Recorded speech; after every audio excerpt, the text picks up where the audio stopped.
Did she say daddy?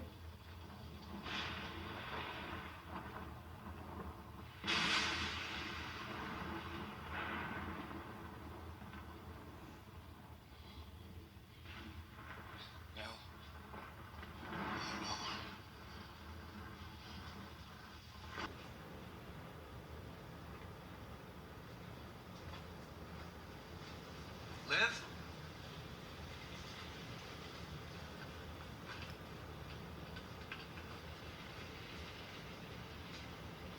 She being like hypnotized by the ghosts or something?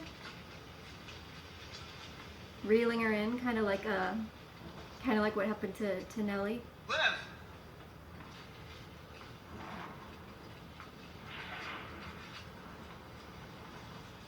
Just feel like something is gonna happen at any second.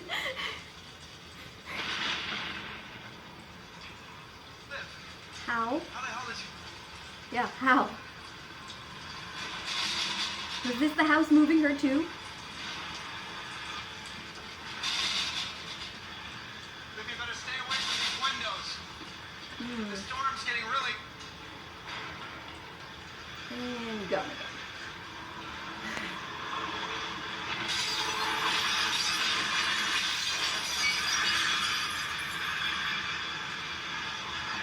Liv! Get away from the window! Jesus Christ! Okay. So, is the house moving her or making him imagine like a vision of her?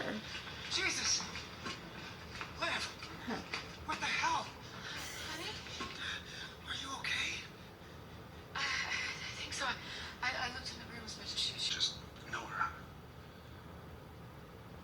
No, you're just wandering around in the dark. Aren't we all? Steve and Cheryl's still trying to get the lights back on. Something tells me they won't.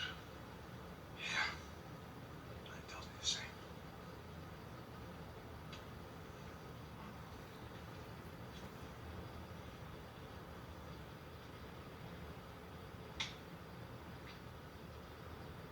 Who do you think did this?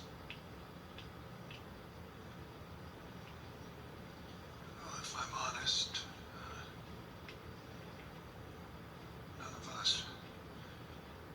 But you probably know that already, don't you?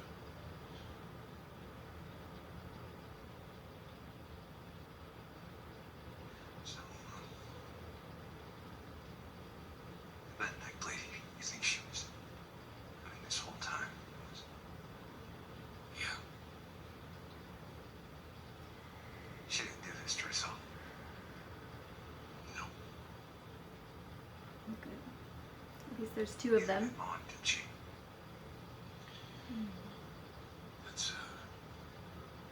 That's a complicated question.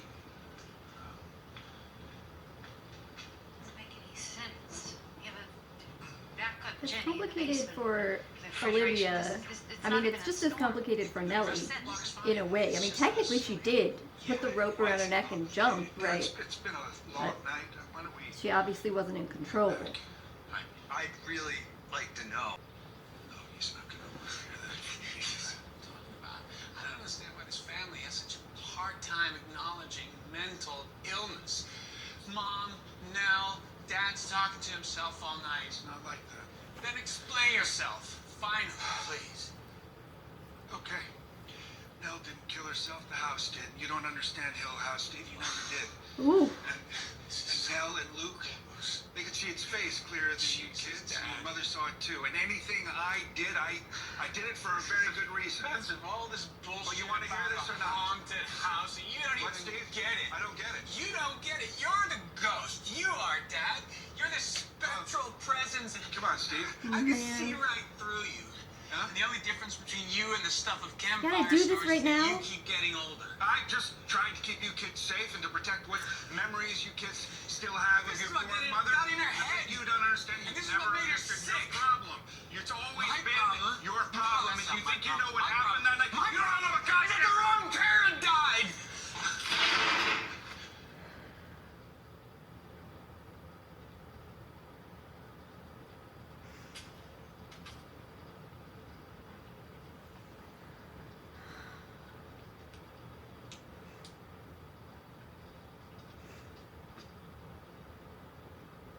Nellie make that happen? To stop them?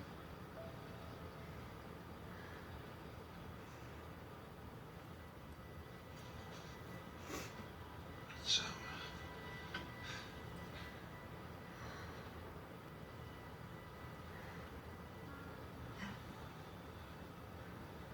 To fix her makeup.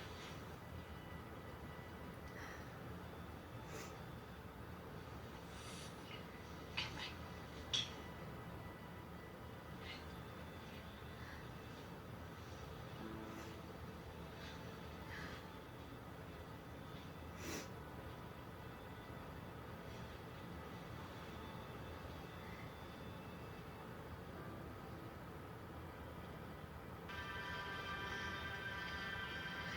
Where did you go? I was here. I was right here. Honey, you're freezing. I was right here and I was So, screaming and shouting. The house and none of didn't you could move see her, me. but Why couldn't you see me? It's okay. I waved and jumped and screamed and you didn't even Oh. look. None of you even looked. so they didn't move her, it just made it so like they couldn't see where she was. That's horrifying.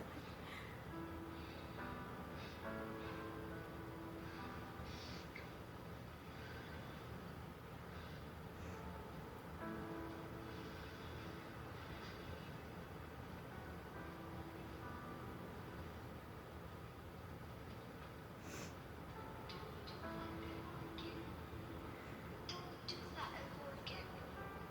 Ever. I thought the house things had got you. I thought they took you. I'm so glad you're okay. come on.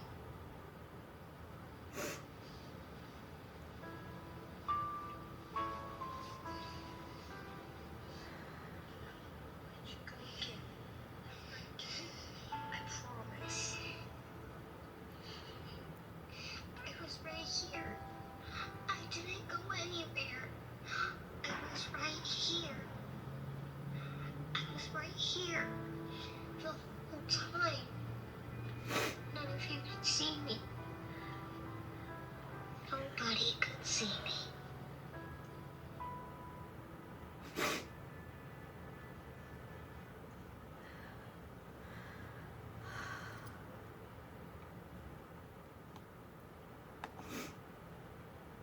Mm. Wow.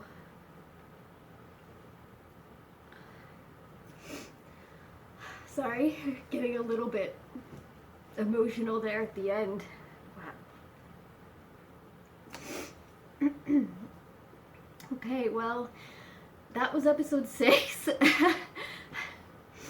And I'd say, out of all the episodes, this is definitely the one that I felt had the least scary ghost moments, even though there were plenty of ghost moments. I mean, we saw the little boy, and we saw whatever was happening in the house with the glass exploding, and Olivia appearing and disappearing, and Nellie, and then of course Nellie's ghost more than once. But at the same time, I felt like in some respects this episode was the most horrifying out of all of them, just for the pain that you can see that every single one of them are in currently, and how they're so divided from one another, how they're not really able to reach out and help one another through their pain at all to any extent. And they don't even understand what the other people are feeling or going through, and they're just ending up hurting each other more at the absolute worst time when they really should be coming together, need to be coming together. I had kind of mixed feelings about Steve this episode, which was interesting for me because in the past, as you probably remember, I've found him very irritating. I found him to be acting arrogant and to just be completely in denial to the point where he's rude and unkind to his siblings.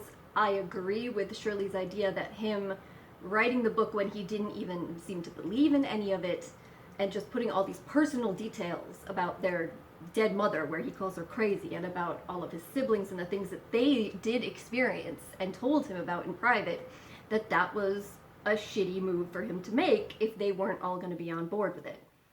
But at the same time, in this episode, one, you can really see that without him doing that, you know, Shirley and her husband, they would have probably lost their business. Theo never would have had an opportunity to go to graduate school and get the job that she currently has, where she's helping a lot of people, like the little girl we saw in episode 3.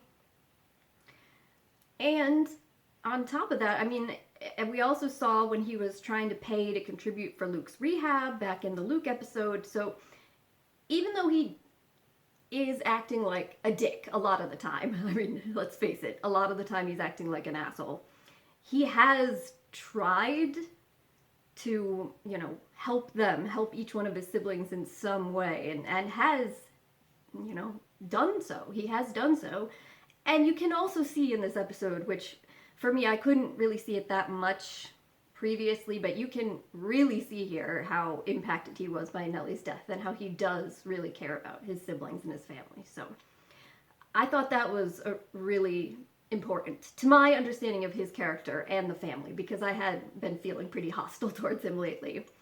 I also simultaneously feel terrible for Shirley. I mean, first she finds this out, gets humiliated by her husband in front of everyone, and then whatever the hell was happening with Theo there, that was wild. So I don't know if Theo's just like drunk and throwing herself wherever she wants to be or what, and I don't know what the deal with is her husband, how he could possibly do that at this particular time.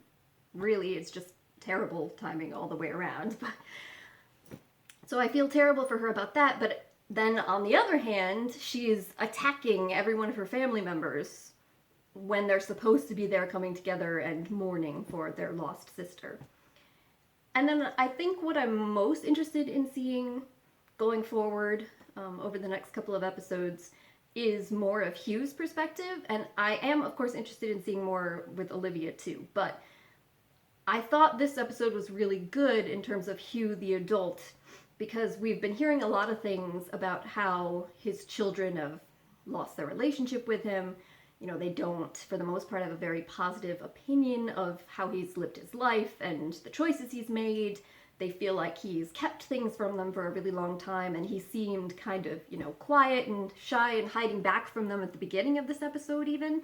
Not really wanting to push anything, and like he's aware that he's acted in ways that they find horrible. But then as soon as he starts talking about the truth, he gets this kind of strength back into him, and he's becoming more forceful, and I feel like you could see him thinking, all right, well, I have to step up to protect the rest of my children, however I can, even if that means upsetting them. And so I'm really interested to see what actually happened at the house, what happened to Olivia, why he felt he had to keep it from them, and how these relationships either continue to fall apart or hopefully come together a little bit more going forward.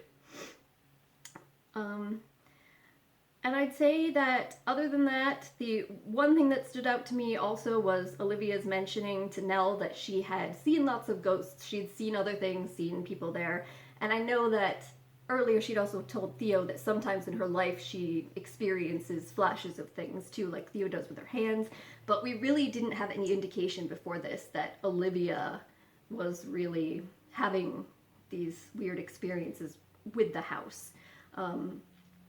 But when she dropped that right there, this suggests to me that, yeah, she has been for a while, and maybe we just haven't really been seeing it other than her getting some migraines. So I'm curious to see like how much of an impact the house has had on her already that we just maybe haven't realized or gotten to a full extent. So that'll be interesting going forward. All right, well, I'm feeling incredibly sad after that episode, but I still am anxious to find out what happens next, so I'll probably start episode 7 in just a few minutes, hopefully, and we can get both of these videos up to you guys to see as soon as possible.